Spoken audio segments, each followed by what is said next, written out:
E aí galera, aqui é o Liquid e esse é o canal Distro Hopper. E nesse vídeo vamos falar dele, o todo-poderoso Walmart. Walmart. Tem gente, cada um fala de um jeito aí, tem gente que fala Walmart, tem gente que fala Amart. Enfim, vamos falar aí da distribuição Linux mais popular dentro do momento e vamos explorar também um pouco o seu criador. Afinal de contas, o Hanson é o melhor Hanson ou é o pior Hanson? Então, galera, já não perde tempo, já deixa seu like aí, gostou do vídeo, já deixa seu comentário. Brasileiro que é brasileiro, assiste, comenta o vídeo se assistir. E se quiser fazer uma doação pro canal, segue aí o Pix do canal, aí, beleza? Um segundo aviso, Vitor Matheus, cadê você? Dê um salve aí, cara. Tá bem? Você tá bem, cara? Você tá bem? Dá um toque aí.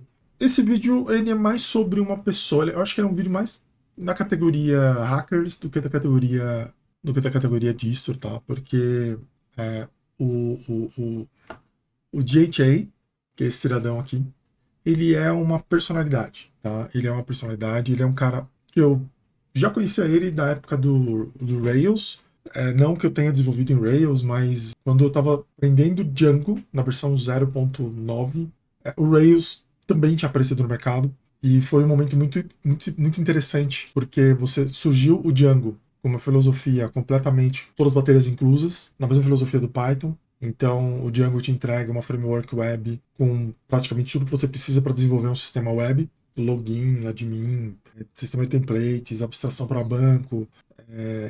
Na época não tinha, mas já tinha ali uns ensaios do que poderia ser uma framework de migrations, de testes e coisa do tipo.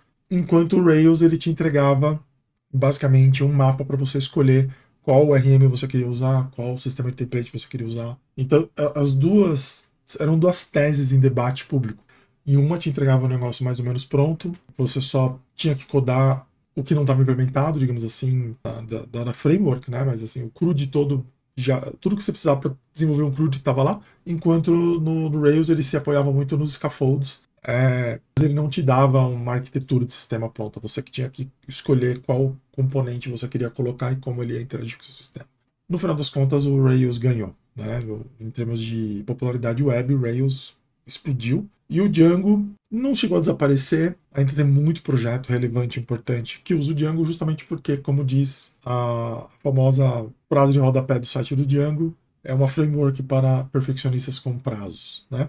Então, nessa época, eu assisti bastante conteúdo do Hanson para poder entender qual era a proposta do Rails, né? Então, ele fazia aquelas talks mostrando Rails, mostrando scaffold, aí a galera explodindo, meu Deus, com esse scaffold eu vou poder demitir 15 funcionários do meu time porque não precisa mais. Toda aquela loucura, né, de patrão. Então, só que, na época, eu me lembro dele justamente com essa carinha aí, cabelo mais curtinho e tal.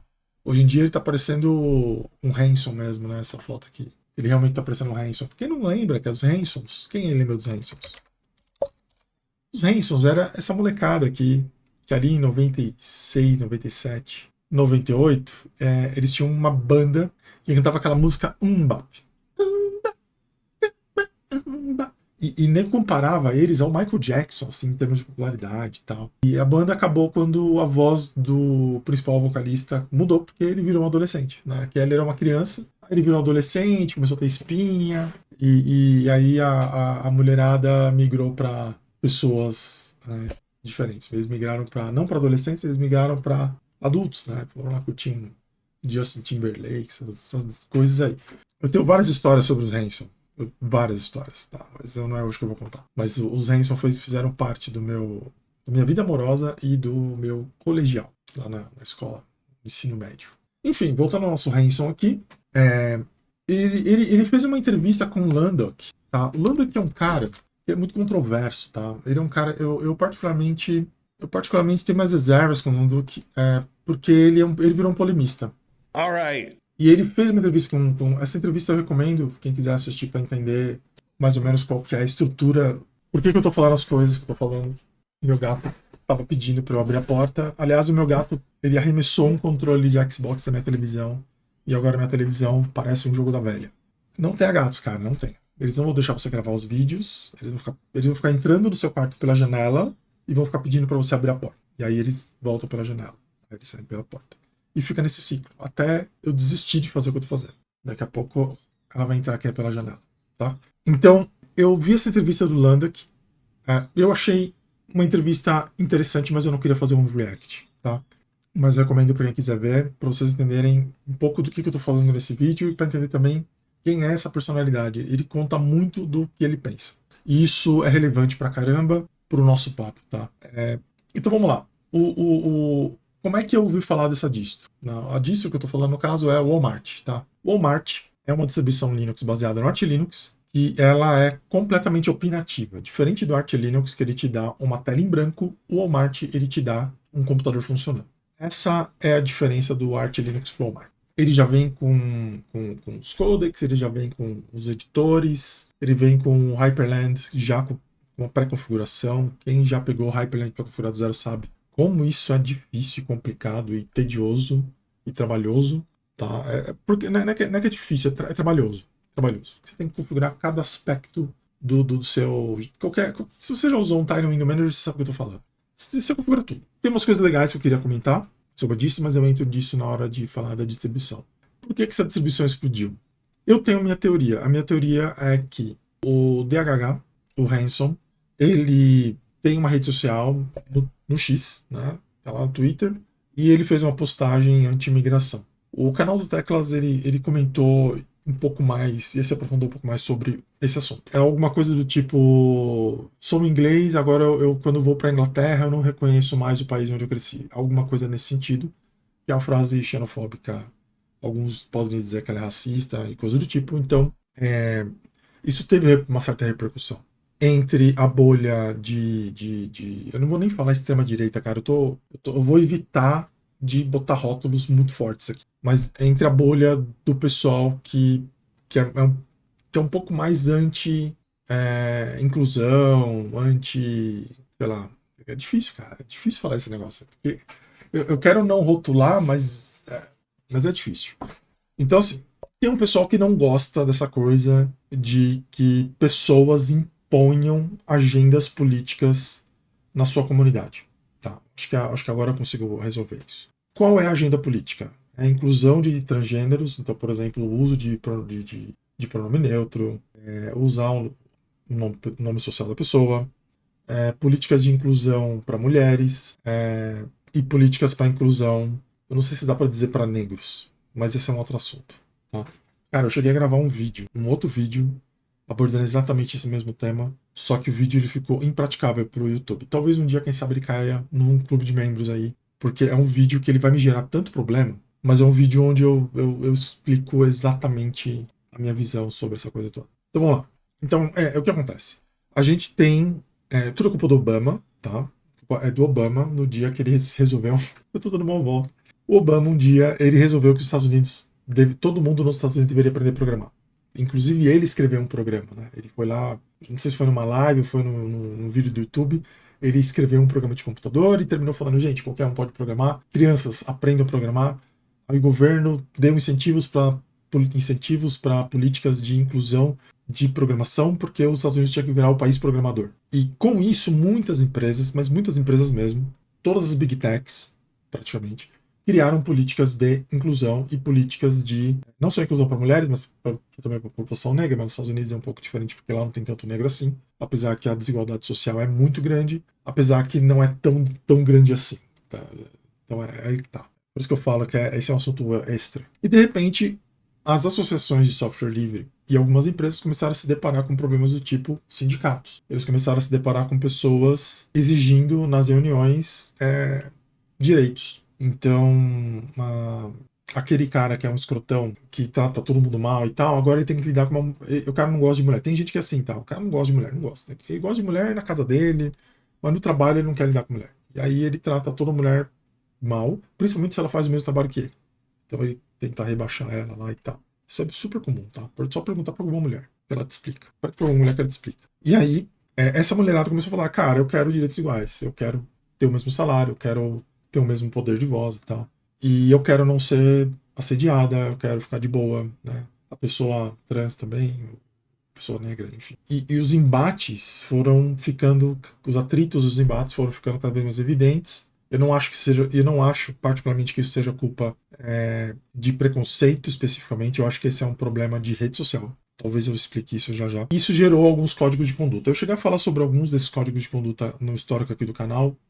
Acho que um dos mais treteiros de todos foi o do Gnome, da Gnome Foundation, que gerou um baita no mal-estar entre muita gente, porque os caras colocavam lá, em letra por letra, qualquer tipo de preconceito não seria mais tolerado dentro da comunidade.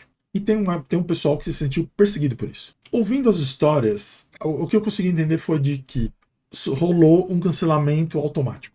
Então, qualquer assunto que a pessoa falava que era um pouco mais. Qualquer tipo de cobrança em cima de outras pessoas, em cima de mulheres, né, e tal, virava um cancelamento potencial. Mais ou menos foi isso que eu entendi. Então, vamos supor, tinha lá o cara lá, o nerd clássico, gordinho, branco, nunca tomou sol na vida. Ele ia lá e reclamava, pô, o seu código é uma droga. Aí a mulher, ou a mulher trans, ou a mulher, ou o homem trans, não sei, chegava e falava, ah, meu Deus, você está falando do meu código. Você está falando do meu código porque eu sou uma pessoa trans. Tipo, é isso. Você não está falando do meu código porque o meu código é ruim. Você está falando porque eu sou uma mulher trans. Colocava todos os holofotes em cima do cara. E o cara em si, o nerd homem branco gordinho lá, ele se sentia isolado, porque na empresa, os outros nerds brancos, gordinhos e tal, eles não tinham um discurso unificado. Né? Então, mais o pessoal que é de inclusão já chegava empoderado. Eu acho que isso ajuda a explicar um pouco também, porque a gente tem um certo problema. Aqui no Brasil rola uma coisa assim, né? Do pessoal ficar enchendo o saco do pessoal que é empoderado e chamar todo mundo de woke. Eu acho que é mais ou menos por aí. Tá? Porque esse pessoal é organizado. Porque, assim, deixa eu te explicar um negócio. Se você é de uma minoria e você não se organiza, você morre, cara. Desculpa. É isso que acontece, tá? É basicamente isso que acontece, tá? Ah, eu sou preto. Ai de mim se eu não me organizar politicamente, né? É que nem eu não lembro qual foi o personagem que falou. Foi o pastor. Foi um pastor aí. Cara, preto correndo é bandido, né? Então é mais ou menos essa ideia, tá? Então, ai de mim se eu não me organizar de alguma forma, né? De não ter consciência política. Ai de mim se eu não tiver. O problema é que essa galera vê essa consciência política como um problema para eles. Porque, segundo a visão deles, automaticamente eles são enquadrados como neofacho, enfim, coisas do tipo. E aí, comportamentos que antes eram aceitáveis não são mais aceitáveis. Então, piada racista, por exemplo, não é legal. Não tem graça. Então, era aceitável. Agora tem um preto no seu time e não é mais aceitável. Não é mais engraçado. Já não era antes, mas agora não é mais, entendeu? Muito menos agora. Ah, e fazer piada sexista, antigamente era legal, mas agora tem mulher no time, não dá pra fazer piada. Então, quando rola esse tipo de situação, acaba que o cara usa o poder político que ele tem ali na mão, ou a mulher usa o poder político que ela tem, e vai pra cima do cara. E às vezes isso gera cancelamento público, inclusive. Você queima o cara até o cara perder o emprego dele e tal. Isso não dá pra dizer que isso não aconteceu. Isso aconteceu. É verdade ou não é? Não sei, né? Tem alguns casos, por exemplo, do movimento Me Too, lá, que tem gente que foi perseguida, tem gente que foi perseguida com razão, teve gente que foi perseguida sem razão. A história do Silvio Almeida, meu, é uma bagunça. É até difícil você assumir lados, porque toda vez que você vai ler a história mudou, tem uma novidade. Cara, deixa pra polícia resolver isso aí, cara. Não dá pra você simplesmente comprar o lado de ninguém ali, porque a história tá muito confusa. Então, enfim, esses exageros acontecem.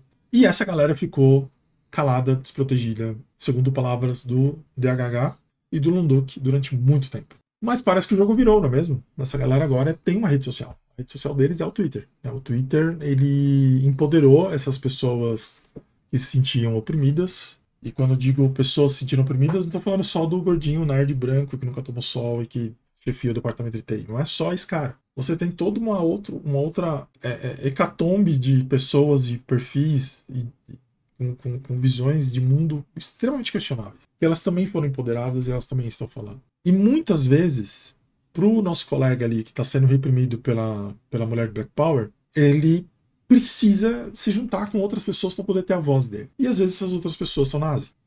Acontece, né? Tipo, quem nunca. Gente, me ajuda aqui, tô precisando de ajuda para discutir com aquela mulher negra de Black Power. E aí vem todo mundo fazendo o gesto, né? Então, enfim, é complicado, cara. O negócio é complicado. Mas eu admito que, sim, existem exageros. Mas isso, para mim, é o que eu chamo. É o que muita gente chama de efeito mola, tá? E quando você fica muito tempo oprimindo um lado, na hora que esse lado se empodera, ele vai para cima.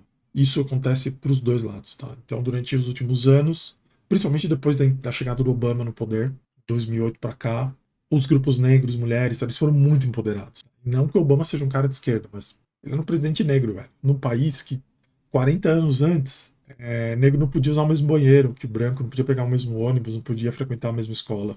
E quando o cara namorava uma mulher branca, ele era enforcado na árvore. Tá? Isso que acontecia. Desse país que a gente tá falando, tá? Desse país elegeu um cara negro. Né? Então é óbvio que esse cara, de alguma forma, ele ia tentar ajudar a empoderar os negros nos Estados Unidos, que eles são uma minoria de fato. Né? Nos Estados Unidos os negros são uma minoria. Não chega. Tem estados que não chega a 5%, mas eu acho que a média do país não chega a 10% de negros lá. E lá não tem a figura do pardo, né? Ou o cara é negro, ou ele é negro, ou ele é branco. Não tem muito essa miscigenação como aconteceu aqui no Brasil, né? Então, essa distro ficou muito popular entre a galera que era contra a cultura. Tá? Entre a galera que era desse subgrupo de pessoas que não necessariamente são facho, mas que eles ficaram muito tempo sendo oprimidos pela mulher negra de Black Power, hipotética. Né? E também tá rolando um movimento anti-imigração, né? Porque o homem branco, o nerd, que não toma sol lá dos Estados Unidos, gerente de TI lá dos Estados Unidos, ele também está sendo oprimido pelos indianos e chineses com seus PhDs e doutorados. No Google, por exemplo, o presidente da empresa é um indiano e o cara não tem o menor pudor de colocar os cargos de liderança na mão de outros indianos. Ele não tem o menor pudor de fazer isso. Ele está fazendo isso mesmo. E tem uma reclamação do homem branco nativo americano, o homem branco americano, não nativo americano, porque nativo americano eles foram todos mortos, né? Mas o homem branco nasceu nos Estados Unidos ali, descendente europeu, tal, ele não consegue essas vagas, porque essas vagas estão na mão dos indianos e seus PhDs, e seus doutorados e coisa do tipo. E no ramo de inteligência artificial, como eu já comentei aqui no canal algumas vezes, a China produz praticamente boa parte do conhecimento que a gente tem sobre IA, principalmente aplicação prática. Talvez em teoria as contribuições não sejam tão grandes quanto são a implementação de bibliotecas que eles fazem. O que o chinês faz? Ele lê o paper e escreve uma biblioteca. E aí um monte de chinês começa a usar aquela biblioteca. Em algum momento a gente começa a usar essas bibliotecas também. Mas eles usam o tempo inteiro, eles usam no dia a dia deles. Tá? Então é super comum você entrar numa loja na China e ter uma câmera com IA lá identificando se você está feliz, se está triste.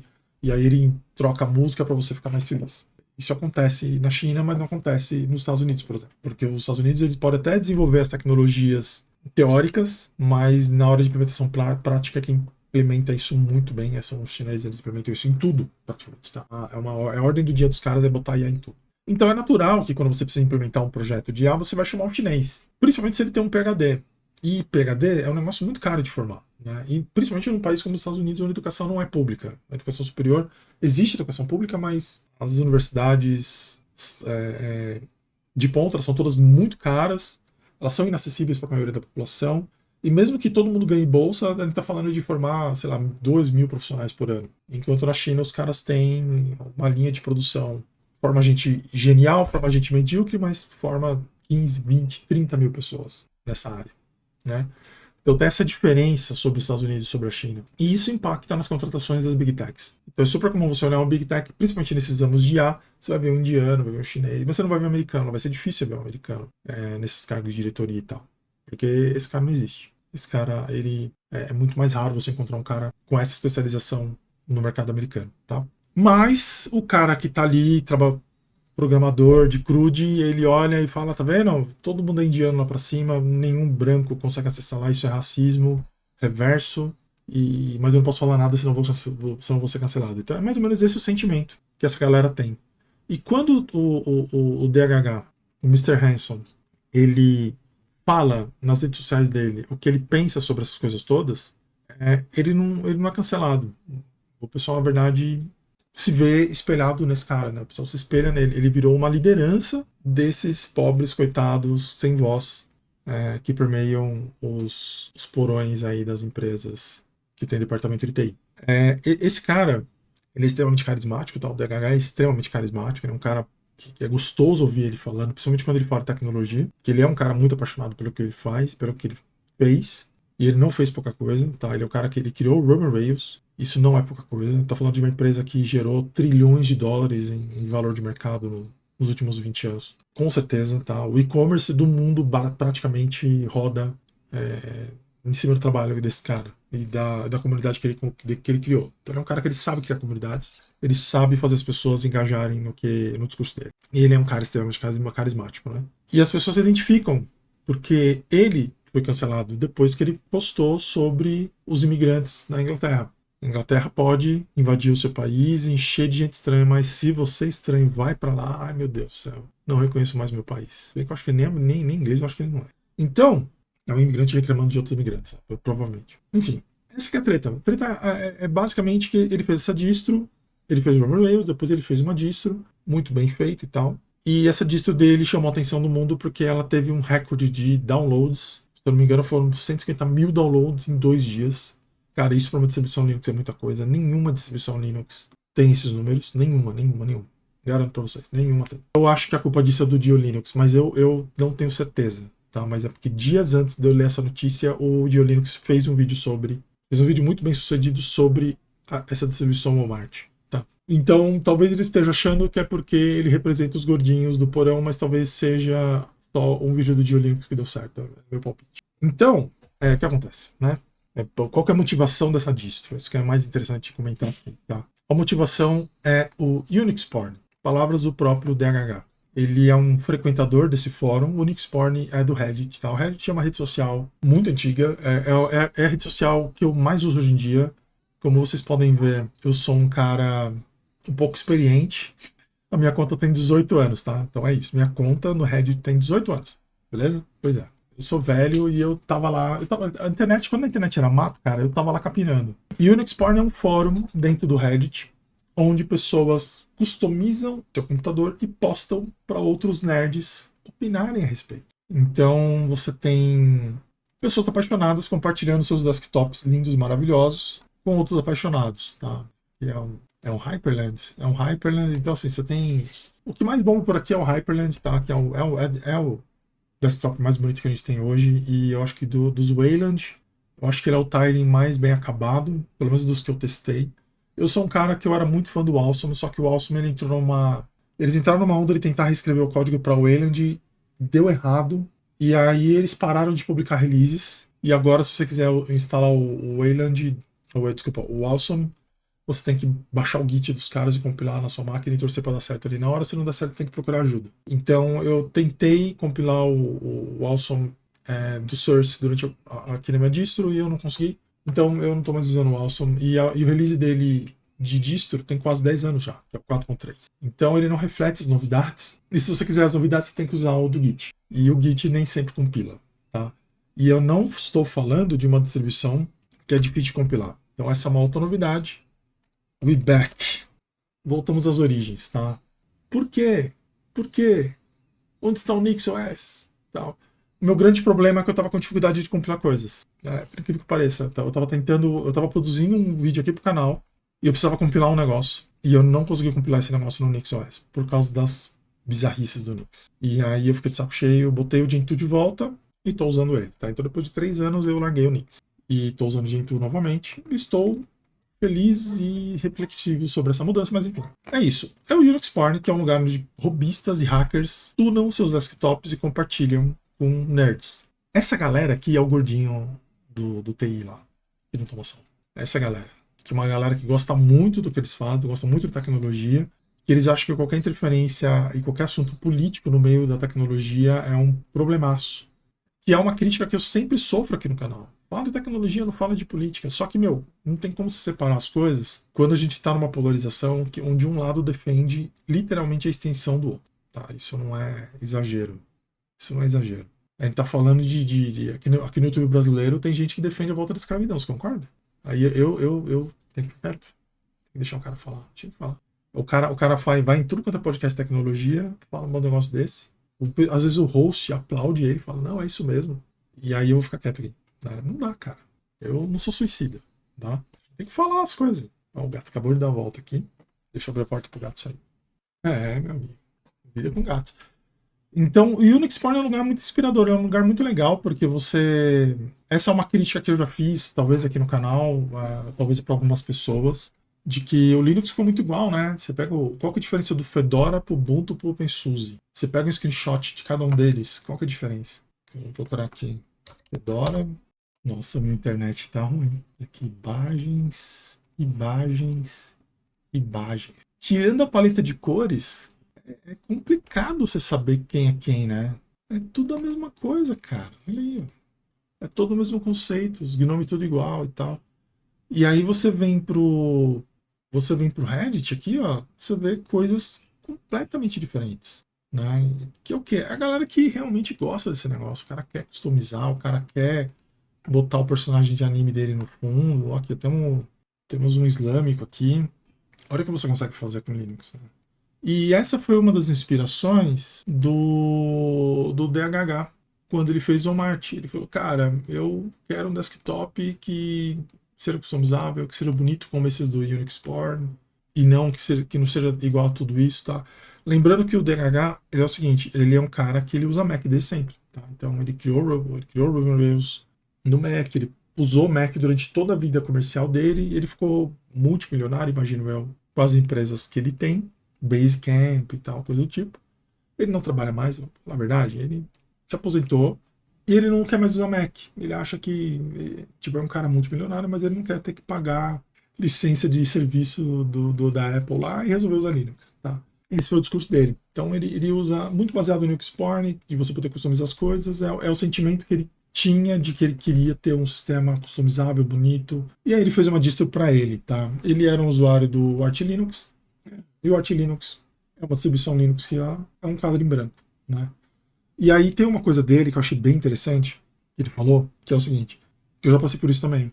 E cara, pô, quando eu instalo Arch Linux, eu gasto X horas para poder configurar as coisas na mão e tal. Antigamente era pior, mas agora tá mais fácil porque agora tem o Arch Install, mas antigamente não tinha o Arch Install. Você tinha que seguir um tutorial igual o do Gentoo, né? Então você demorava um tempão até você ter o seu Arch Linux funcionando todo certinho e tal. Com criptografia de disco, loops funcionando, essas coisas. Era um chato de fazer, né? E ele focou nisso. Então a distro dele, ele montou já pensando em criptografia de disco, usando o sistema de arquivos que faz sentido para a proposta que ele quer fazer, snapshots e tal. No caso, ele usa o Bitfs. Já com Hyperland, com a configuraçãozinha dele ali, que é uma configuração que ele foi moldando ela ao longo do tempo. Então é bem funcional, assim. E com os softwares que ele usa, né? Então foco na simplicidade, que é uma coisa importante. Foco na beleza também. E no convite aos fuçadores. Então o Walmart ele é uma declaração de amor ao nerd. É uma distro que é pensada no cara que tem o computador não só como uma ferramenta de trabalho. O computador do cara é muito mais do que um sistema de coleta de dados para a Microsoft ou um sistema de coleta de dinheiro para a. O computador é uma paixão e ele criou um sistema para pessoas que pensam como ele. Isso por si só justificaria o sucesso da distro, tá? Eu acho, dando spoiler aqui, eu achei a distro muito boa. Mas lembrando que antes do Walmart a gente teve o Manjaro, né? O Manjaro, assim, o Walmart ele é uma distro opinativa, já vem com tudo. O Arch Linux não vem com nada, você tem que escolher tudo. Então, a vantagem é que o DHH já escolheu um set de coisas bacanas para você usar no Walmart dele lá e botou um monte de script da hora que configura a máquina para você. Legal. Isso é muito diferente do Manjaro? É muito diferente do Manjaro. A proposta do Manjaro é ser um Ubuntu do Arch Linux. A proposta do Walmart não é. A proposta do Walmart é outra coisa. Então, o Manjaro não é concorrente pro Walmart. O Walmart é uma distro que eu achei estranho, mas ela tá bem baixo aqui no DistroWatch. Eu achei estranho. Não esperava isso. O Mochatina OS tá na frente. O CatOS finalmente passou o Mint e o MX Linux. Mas por quê? Porque o CatOS ele é a distro dos gamers, né?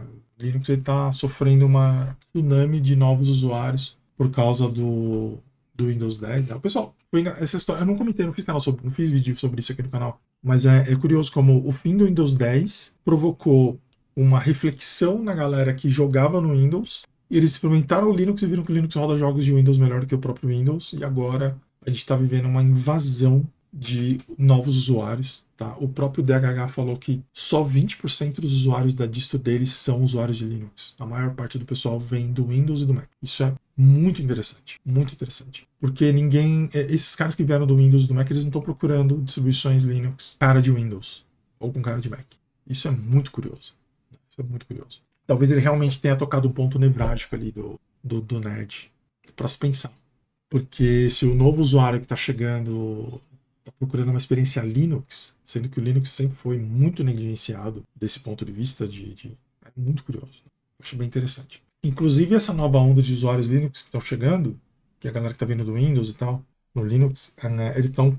Eu estou lendo cada vez mais relatos de ransomwares rodando no Windows, no Linux. Muitas vezes o ransomware é feito para Windows, só que como o cara tem um Wine instalado, ele acaba executando, porque ele roda o jogo pirata dele lá e tal. Executa o ransomware via Wine, sem querer, e o ransomware ele sai criptografando os dados do cara todo. Então, tem várias coisas de segurança que isso vai render um outro vídeo que eu quero comentar em algum momento depois. Como eu falei, tem as controvérsias todas do Mr. Hanson, tá? Que aí vocês podem procurar DHH Controversy e vai ler as histórias e façam seu juízo de valor sobre o cara. Isso aqui é uma toca de coelho. Eu, particularmente, não recomendo ninguém a correr atrás disso. Não. Para vocês terem uma ideia, o pessoal do Rumor Wales tretou com ele, tá? E ele já comentou que ele não tem que ceder a essas pressões externas, né? Foi perguntado para ele, pô, mas aí o pessoal vai ficar cancelando você não vai fazer nada, você não vai ceder. Aí ele fala, cara, eu não vou ceder, eu tenho minha empresa, não corro risco de ser demitido, tô de boa, tá ligado? Aí na Lagoa eu posso falar o que eu quiser, então tá tudo bem. E eu não tenho que me dobrar a essas pressões.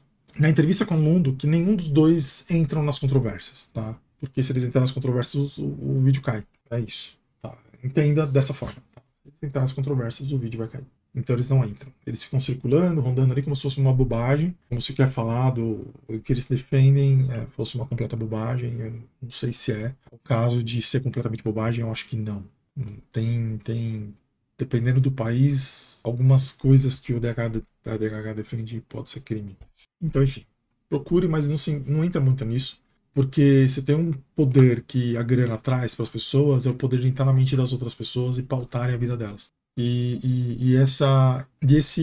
Esse poder é voluntário. As pessoas cedem esse poder pro cara. E aí você começa a procurar aqui os absurdos que é que nem a história do Monark. Você procura os absurdos que o Monark falou, de repente, cara, sua vida tá em torno de procurar o Monark falando besteira. E aí você fica procurando o Monark falando besteira. E aí, de repente, o Monark tá tomando conta da sua vida e você não percebeu.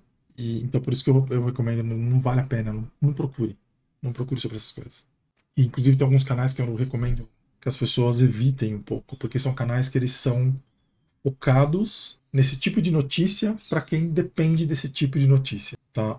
Um exemplo que eu vou dar, é muita dor no coração, tá, gente? Mas eu tenho que dar esse exemplo aqui. É o canal do Meteoro. O canal do Meteoro, por exemplo. O canal do Meteoro, eu sempre assisti o canal do Meteoro desde a época da Capivara Carteira. Eu tava lá 10 anos atrás, assistindo os documentários, os mini documentários que o Meteoro fazia, era fantástico. Só que o Meteoro, ele teve uma cisão, ele forcou. Uma parte ficou com o Álvaro, que é essa parte de documentários e ensaios, a outra parte de notícias ficou com a Ana.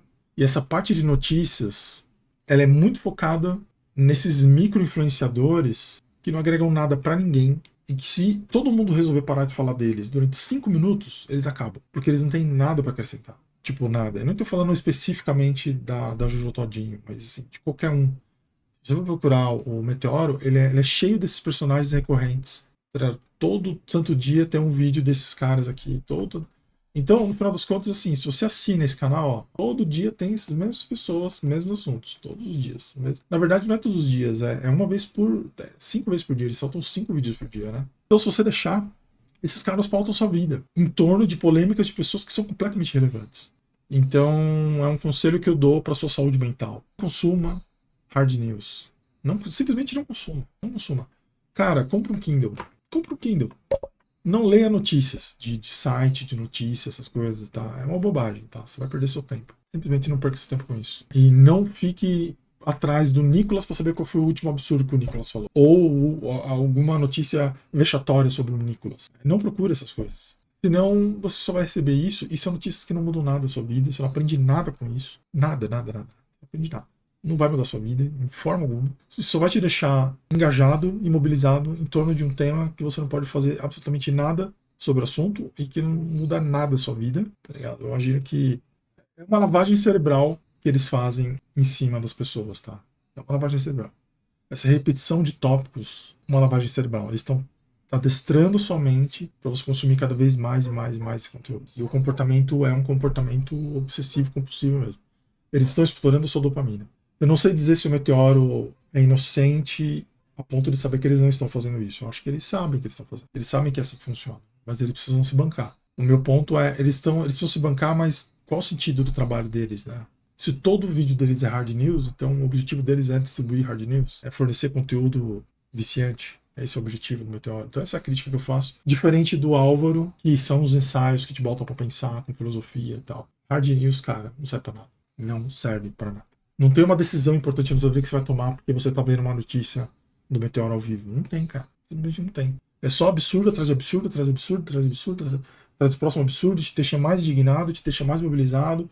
E isso faz parte do problema que a gente está discutindo aqui. Porque esse tipo de repetição, lavagem cerebral, talvez seja a causa do que fez a hipotética mulher negra de cabelo afro a querer enquadrar o gordinho do porão do TI antes mesmo dele abrir a boca. Porque esse é o discurso que essa galera faz. O discurso da galera é, mano, eu sou gordinho do porão de TI ali e eu nem falei nada e a mulher negra hipotética de cabelo Black Power tá me enquadrando aqui de fascista. Então, pode ser uma coisa desse tipo aí. Né? Não sei. O negócio é muito mais complexo do que parece, né? Então, tome cuidado, tá? Quando você for atrás dessas personalidades. A distro é excelente, tá? Eu vou... Acho que vale a pena de testar ela aqui. De forma bem rápida, não vou aprofundar muito, não. Ela é uma distro interessante, mas o que mais vai te ocupar fuçando nela não é a distro em si, mas é o Hyperland, tá? Art, aí é um Art Linux. Ela é uma distro leve, tá? Então você pode rodar ela em computadores bem humildes. Inclusive, essa é uma das propostas do DHH, que é você poder usar aquele seu computador de 20 anos atrás de novo num ambiente moderno e que funciona super bem. Ele tem propostas para aportar o Walmart para Raspberry Pi e Qualcomm, coisa do tipo. Segundo ele está discutindo também possibilidades de entregar o Walmart como distro padrão de alguns computadores, tá? Alguns notebooks, e também versões corporativas do Walmart. Eu já acho isso um pouco de viagem à maionese. Tudo é possível, né? Então, assim, o Walmart ele é só uma customização do Arch Linux, o cara não customizou nem um instalador. O DHH ele rebate algumas críticas que o pessoal faz de que o Walmart não é uma distro de verdade, é só um monte de scripts. Mas convenhamos, qual a diferença do Ubuntu para o Debian a não ser um monte de scripts, né? Ou Linux Mint. É um trabalho tão bem feito quanto qualquer outro trabalho, tá? Então é uma distro, isso é bobagem. E se você quer desqualificar o Walmart, desqualifique ele pelos motivos corretos e dizer que ele não é uma distro porque ele é baseado no Arch Linux não é um argumento. Então, escolhi aqui o nosso teclado. Ó, esse instaladorzinho dele aqui já é bacaninha. Se eu achar onde é que tá o mouse, ixi, não tá em busca. Não dá para apertar a tecla e esperar que ele encontre. Então, agora, eu vou digitar aqui com o meu usuário. Liquid, qual a minha senha? Confirma a senha, nome, e-mail. Isso aqui é para o Git, tá? Hostname, como eu coloquei a data, ele já pegou. Então, beleza, é isso que você quer? Escolha um disco. Eu não sei o que acontece se o seu disco já tiver algum sistema operacional instalado, tá? Mas eu já falo isso para todo mundo e já tem mais de 10 anos que eu falo isso. Se você quer instalar Linux no computador, compra um SSD. Custa R$100 o SSD, sabe? R$100 você compra um SSD. Pega esse SSD, espeta no SATA do seu computador. Ele não pesa, não gasta energia, não vai custar nada para você, e vai te dar um alívio e um sossego que você não tem ideia. Fazer dual boot no mesmo dispositivo, cara, você só faz isso quando você não tem alternativa. Minha recomendação do fundo do coração, deixa cada sistema operacional no seu próprio device e você escolhe quem você quer botar na BIOS. Liga o computador, aperta F11, aí você escolhe ali qual sistema operacional você quer botar, ou então você instala um Refind, e aí ele vai aparecer um menuzinho, ele vai mapear todos os HDs que tem no seu computador, ele vai pegar todos os bootloaders, vai enfileirar, vai botar tudo na sua frente ali. Mas não faça dual boot usando o Groove, essas coisas. Em 2025 não funciona tão bem. Principalmente se você vai compartilhar o Windows e o Linux no mesmo HD. Tá? O Windows ele tá apagando o bootloader do Linux com alguma frequência. E vice-versa. Não vale a pena o trabalho que dá. Então, o formato disco, como eu mandei ele formatar, ele vai formatar com o Bitrfs, tá? E com criptografia de disco. Então, esse cara já te dá um Arch Linux com Hyperland configurado, bonitinho, com um monte de software pré-configurado e disco criptografado. Para notebook, essa distro me parece ser muito legal, tá? Muito legal. Como ela usa o Hyperland, o uso de recursos é mínimo, você aproveita bem a tela do notebook, porque as janelas estão todas organizadas, e já vem com tudo configurado. Você não vai precisar ficar fritando como é que configura isso ou aquilo, né? Aqui, como eu estou conectado na internet, ele já baixando as atualizações, então a distro já vai entrar atualizadinha. Mas é um Arch Linux, tá, gente? Esse é um Arch Linux praticamente puro. Lembra muito o Endeavor OS. Né? A ideia é mais ou menos essa também. Só que o Endeavor, ele é mais. Ele tem mais coisa, tem mais gráfica, tem mais firulas. E a ideia do Walmart é ser o mais simples possível, né? A ideia é ser com o mínimo de bloatware. Que o DHH já disse que não é uma questão para ele. Ele disse que não importa que ela. O que importa é que ela funcione, o deployment e a instalação seja simples o suficiente. Não importa muito que o tamanho do disco não seja tão pequeno assim. Se eu não me engano, acho que a ISO tem mais ou menos 1 GB, tá? Mas isso não faz diferença na vida das pessoas, cara. Você não fica instalando esse negócio 15 vezes por dia pela internet via modem. Então essa é uma discussão vazia. Então tá lá, tá terminando aqui. Só porque eu falei que tá terminando, ele tá instalando mais coisa. Agora terminou. Não, tá instalando mais coisa. Será que ele quebrou? Sério, eu nunca vi. O outro teste que eu fiz foi bem mais rápido. Foi 2 minutos mesmo, literalmente. Eu vi um OnePassword ali. Eu vi um Rust. Ele realmente instala. Ele instala. O cara é bem operativo mesmo. Pinta. Nossa, o cara tá instalando pinta, velho. Essa distro serve para jogos? Eu não sei. Eu não sei se ela serve para jogos. O que, assim, a melhor distro que eu já usei para jogos em Linux, cara, foi o Debian, o kernel Zen. O Zen foi, não, o Licorix. O Debian com o Licorix. Eu usei esse setup para jogar durante muito tempo no Linux e, cara, eu achava fantástico. Funcionava muito bem, muito mais rápido do que o Windows. É aquela história, né, mano? Eu jogo no Linux desde 2002. Então, eu sempre achei o Windows meio bosta na prática. Assim. E quando o jogo não funcionava no Linux, eu simplesmente trocava de jogo. Fazia questão de trocar de sistema operacional por causa de um jogo. Então eu sempre tive uma boa experiência de jogos no Linux, porque eu só jogo que funciona, né? E com o Licorix eu conseguia ter um FPS pelo menos igual ao do Windows, assim. Quando em outras situações eu tinha um FPS um pouco maior até.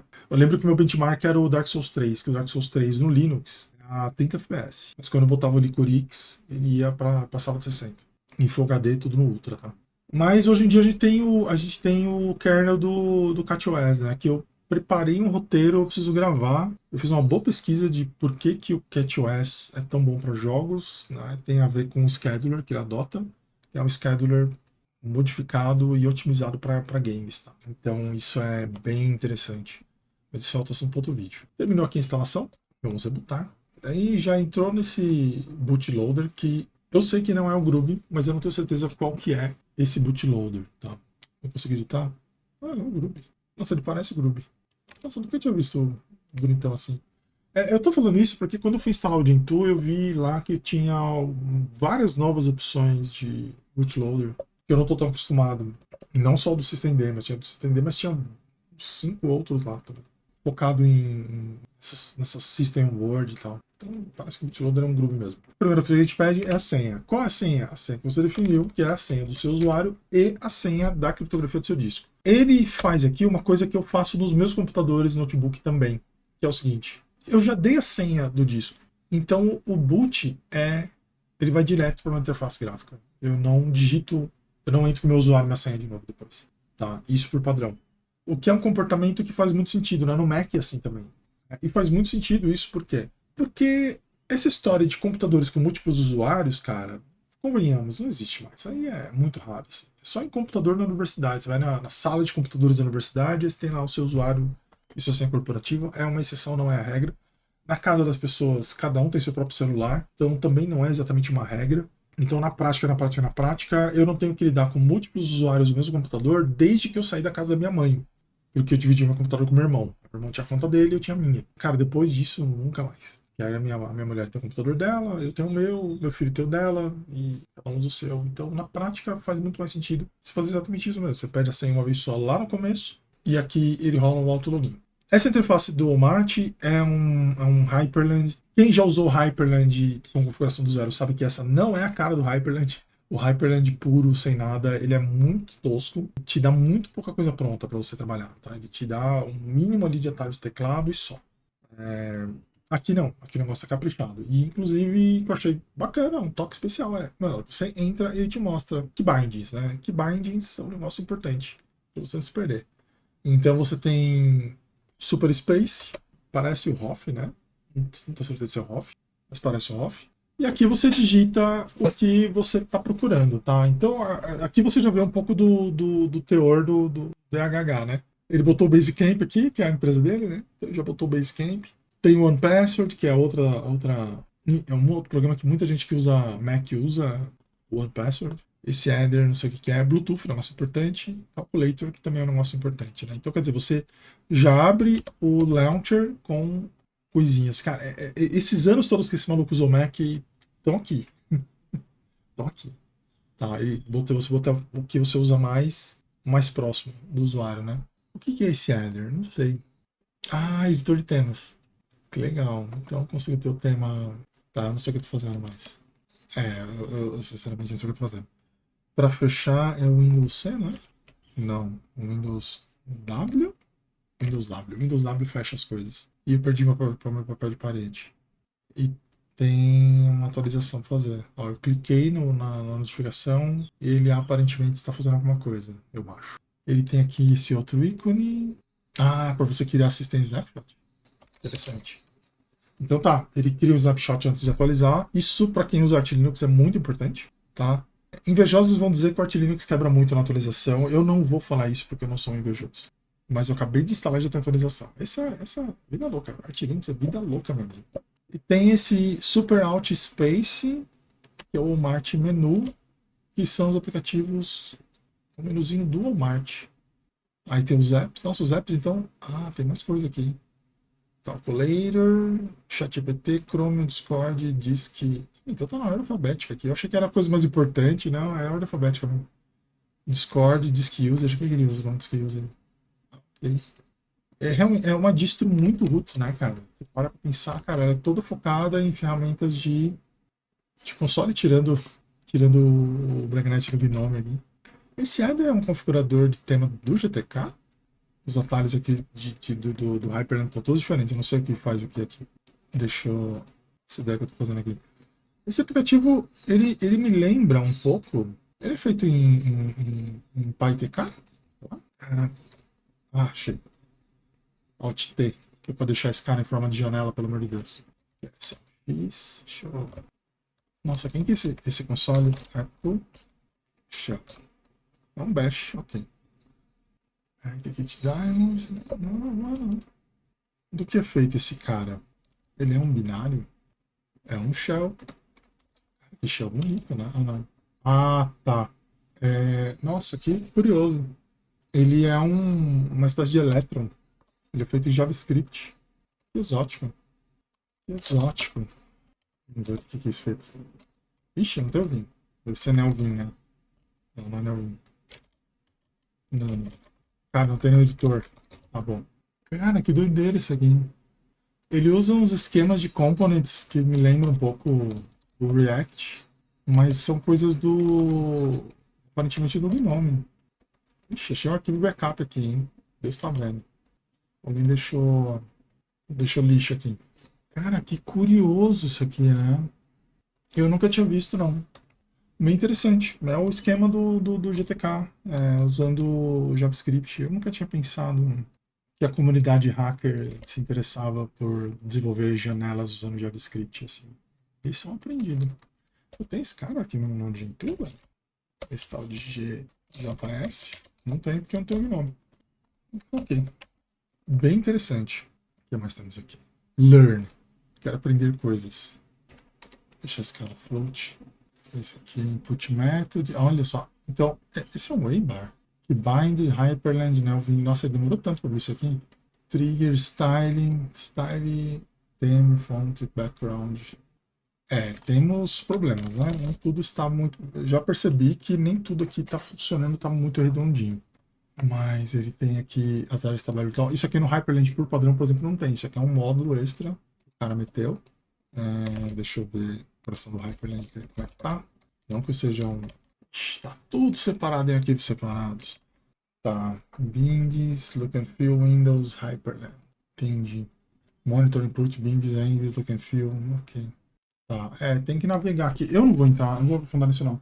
Eu estou só curioso mesmo para ver, queria ver essa configuração do Hyperland, porque realmente é uma das configurações do Hyperland mais prontas que eu já peguei, assim. A minha não chega aos pés. cara. Tanto é que eu não tô nem usando a minha porque a quantidade de problemas para resolver é um negócio meio chato. Ele tem aqui um tirador de screenshots, que eu adorei esse cara. Quem é esse cara? Adorei esse cara.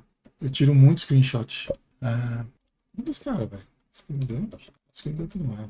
Então, esse tipo de coisa que eu gosto de quando eu pego essas descontos, que é ver qual software o cara usa para fazer as coisas e tal, porque isso é bem legal. Por exemplo, a parte do Bluetooth, por exemplo, ele usa do próprio Gnome. Eu já uso o Blueman, eu não uso o do Gnome, não. Ele usa para áudio. Áudio ele usa uma interface de texto. Se você... esse aqui é o BTOP. O BTOP, eu preciso saber o que está acontecendo. E para Wi-Fi, ele não recomendou nada, mas eu imagino que ele deve usar o... Não usa o Network Manager. Como é que ele gerencia? Eu não faço ideia de como ele gerencia a rede. Teria que ler os manuais lá. Bem interessante. Então, assim, eu tô nessa pegada, tá? Então, vamos já amarrando o vídeo pro final. Eu tenho discutido isso com algumas pessoas sobre como esse Linux bloatware tá me incomodando um pouco. Me incomoda muito também o fato de eu não saber mais do que é feito o software que eu estou usando. Isso no NixOS era um negócio muito, muito patente para mim, porque, cara, você instala e confia, você não sabe o que tá vindo ali. A mesma coisa que os Flatpaks, que a galera tá uso deliberado de Flatpak, uso deliberado de AUR, uso deliberado, e ninguém mais pensa nessas coisas. E no Gentoo, por exemplo, eu sempre tenho um overlay privado meu, onde eu mantenho manualmente os overlays, os builds de overlays externos que eu quero usar, mas eu não confio no overlay da pessoa. Eu não deixo o overlay dela ligado e instalo o software a partir do overlay dele. Geralmente eu copio os builds, eu faço cherry picking das builds que eu quero e coloco no meu overlay. E aí eu só atualizo quando eu quero atualizar, quando eu preciso. Isso dá trabalho, mas eu não preciso ter a última versão de tudo o tempo todo. Isso me dá uma garantia, uma segurança de que aquele software que eu estou usando é exatamente o que eu quero e não é uma bomba que alguém colocou ali para usar. Tá? Por que eu digo isso? Porque, cara, é só procurar na internet. Vulnerabilidade de repositórios NPM. Toda semana tem. O cara tinha uma biblioteca, todo mundo usa a biblioteca do cara, aí o cara abandonou a biblioteca, mas ela continua sendo padrão de indústria, todo mundo continua usando. Aí o cara perde o domínio do e-mail que tinha a biblioteca, aí um hacker compra o domínio, cria um e-mail igual ao do cara, faz o reset da senha e aí ele pode colocar o software que ele quiser no repositório NPM do original. E todos os projetos open source do mundo que usam aquele cara, quando eles atualizarem, eles vão colocar a versão com vírus. Cara, isso acontece toda semana. Toda semana isso acontece no NPM.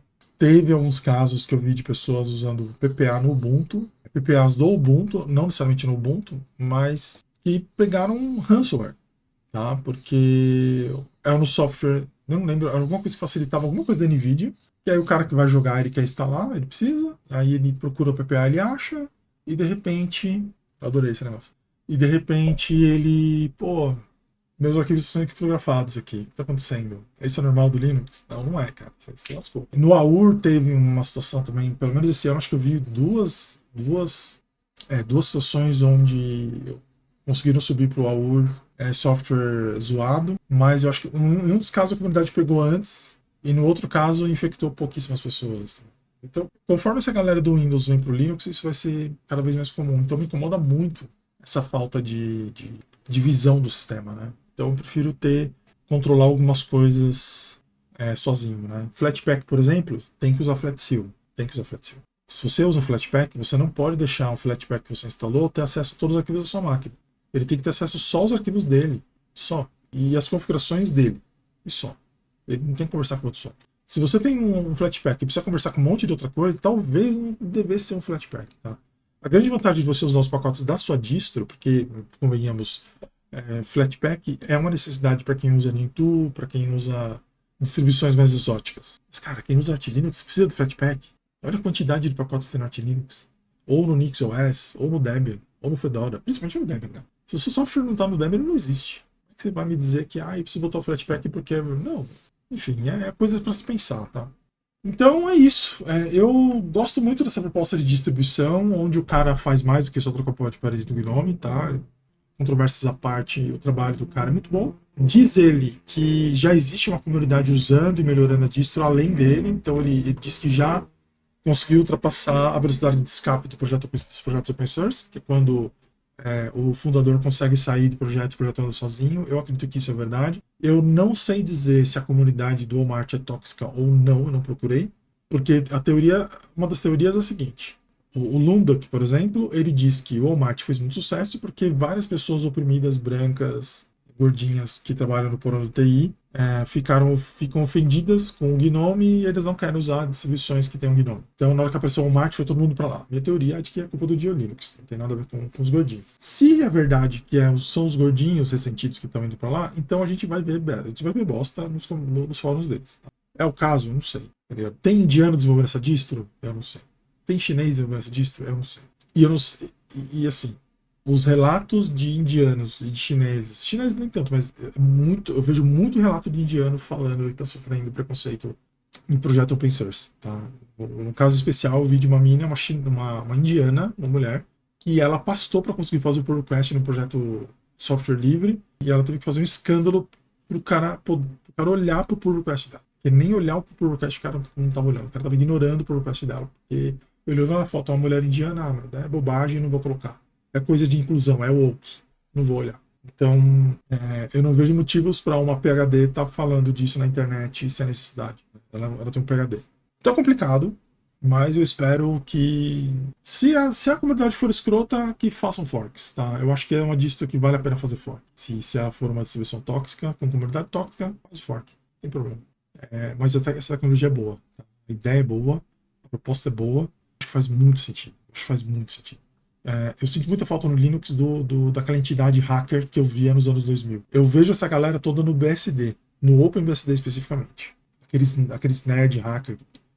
Eu vejo essa galera no OpenBSD. Eu não tô mais vendo essa galera no Linux. E essa disso me chamou a atenção porque, porra, aqui tem hacker. Aqui tem gente que inventa as coisas. Isso é bom. Porque antes de qualquer software virar um sucesso, ele foi desenvolvido por um hacker desses no porão aí. E é o caso aqui.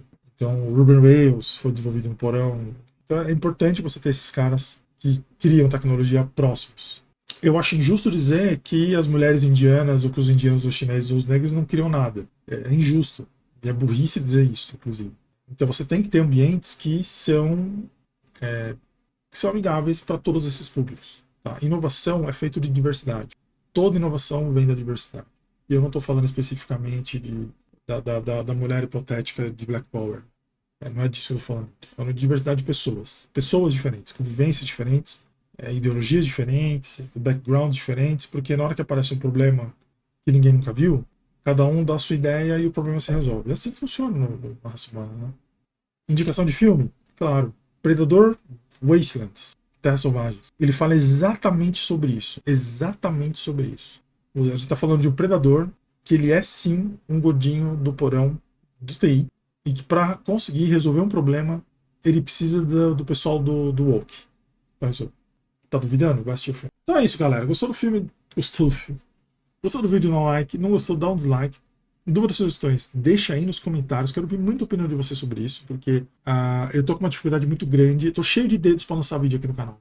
Tô cheio de dedos, porque a minha visão política tá me atrapalhando na hora de fazer conteúdo para cá. E não que eu esteja me tornando mais esquerdo ou menos esquerdo. Eu estou me autocensurando, porque o número de processos vai ser muito grande se eu começar a falar o que eu penso aqui. Então, deixa aí nos comentários. A gente precisa formar a opinião coletiva desse grupo aqui. E, claro, se você quiser ajudar o canal, vai ser de muita ajuda se você puder fazer um Pix para manter o canal funcionando e na medida do possível, claro. Tá? Eu tenho alguns projetos de clube de membros, mas eu estou enroscado com os benefícios dos membros. Tá? Esse é o grande problema. Mas esse é assunto para outro vídeo, beleza, gente? Então, um abração para vocês, até o próximo vídeo. Falou!